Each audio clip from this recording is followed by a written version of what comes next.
But we began with President Trump's marathon speech on Capitol Hill last night. The president delivered a nearly 2-hour-long State of the Union address in front of lawmakers where he focused on the economy and immigration policies. Trump says he inherited a national crisis with open borders, a stagnant economy, and wars all over the world, but touted changes in his first year back in the Oval Office. After just 1 year, I can say with dignity and pride that we have achieved a transformation like no one has ever seen before, and a turnaround for the ages. It is indeed a turnaround for the ages. Okay, let's bring in CBS News White House reporter Aaron Navarro. Aaron, what is the White House saying about how they felt last night's address went? Mugo, predictably, they feel that it went well, specifically in creating the political framing, the contrast that the Republican Party can lean on in the midterms, especially when it comes to the contrast between themselves and the Democratic Party. You're seeing the White House, Vice President Vance, in a Fox News interview that just aired, really lean on the moments where Democrats did not stand for some of President Trump's lines from his address, such as when he called on states to ban transgender care for minors, or when he said the, quote, first duty of the American government is to protect American citizens, not illegal aliens. Vice President Vance just this hour said it was a, quote, sad commentary for the Democratic Party when they did not stand, and said that President Trump's speech was used to, quote, drive home that we really do have a radical fringe in our country. So it's a two-pronged approach for the White House and the president's party going into these months before November's elections. One, how do they follow through on some of the proposals President Trump had on the economy, the calls for legislation? But the second bit is how they lean onto into that contrast that they're trying to make between themselves and the Democratic Party. And the president made several claims in his speech last night. Can you walk us through some of the statements he made that were both true and also misleading? I'll start with a true claim. President Trump said that the murder rate saw the largest decline in recorded history. That is true according to studies. Preliminary data from independent researchers found that homicides hit a 125-year low in 2025, though we are still waiting on the official annual data when it comes to crime from the FBI. One partially true or misleading claim he made is when the president said that the price of eggs are down 60% and that the costs for chicken, butter, fruit, and rent are lower today than when he took office. According to numbers from the Bureau of Labor Statistics, that is true when it comes to eggs. They are down 59% from their peak in March 2025. But BLS data when it comes to other items show relatively flat changes. No change in price when it comes to chicken or for new vehicles.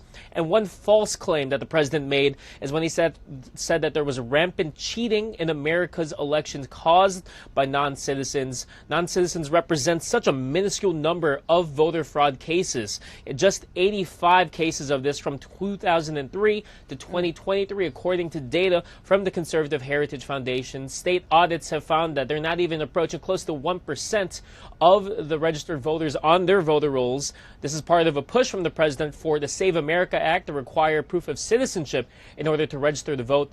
But his claims there are just not really founded in any facts. Okay, Aaron Navarro outside the White House for us today. Thank you. Now, the president's speech last night highlighted a stark political divide between Republican and Democratic lawmakers. Keep in mind, it is less than 9 months ahead of the midterm elections. Here's reaction from some lawmakers. What did you think of the speech, sir? I thought it was a state of delusion. Was there any point in particular that really just shook you? It was a great review of the extraordinary work we've done. CBS News congressional correspondent Caitlin Huey-Burns is live on Capitol Hill for us today. So, Caitlin, what else are you hearing from lawmakers? Well, Muko, essentially, that's it in a nutshell. Democrats came away from this speech very critical of it. Republicans came away very positive about it.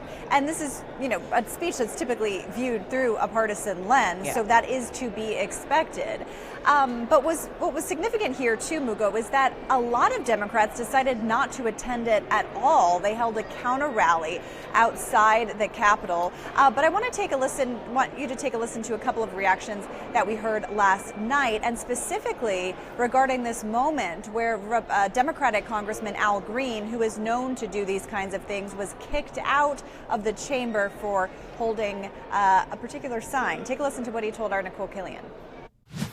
I wanted people to know that equating people of African ancestry to apes, to primates, is a form of racism, and it should not be tolerated. If you tolerate it, you perpetuate it. We cannot allow this to continue. So there had to be this personal confrontation. This message is important, and I hope that people understand that the consequences are not nearly as important as the message in confronting the president, at face to face, within 3 feet of each other, so that he knows that there are some times when you're not going to have the ability to just shoo people away. Now, you may remember Al Green has proposed multiple times to impeach the president. It's no surprise that he chose to kind of do what he did last night. But this is significant because Democrats were debating on how to handle this speech in the first place. As I mentioned, many of them decided to boycott it altogether. Others wanted to send a message inside the chamber, as you saw the congressman do there. And then, of course, you had the rebuttal to this presidential address from Democratic Governor Abigail Spanberger in Virginia. That is what kind of the Democratic establishment hoped to be their message going forward, which was to laser focus on economic issues.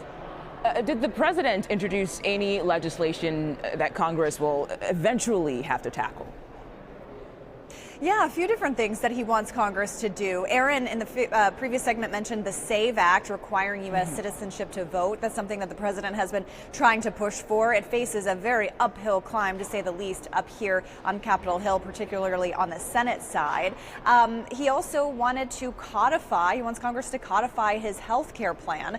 I don't need to tell you this, but that is also an extremely uphill climb here and unlikely to be done. I mean, we talk a lot, Mugo, about the president, how he pushes the limits of executive power, but on the congressional side, they have ceded a lot of power to him, especially when it comes to tariffs, especially when it comes to war powers and other things. I should also note that we're still in a partial government shutdown. DHS still hasn't been funded.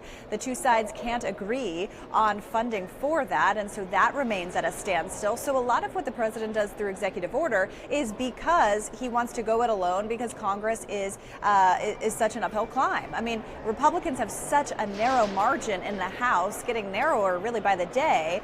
And so getting legislation passed up here is very difficult, especially in a midterm election year where it's going to be difficult to get anything through given the politics involved. So you'll likely see a lot of messaging bills over the next several months. What we're watching for is how this Congress handles the president's tariff policy. They had been waiting for the Supreme Court decision. You heard the president last night still defending his policy, but there isn't a clear appetite up here on Capitol Hill, especially among Republicans who don't traditionally like the idea of tariffs, to codify anything into law. Okay, Caitlin Huey-Burns on Capitol Hill for us today. Thank you so much.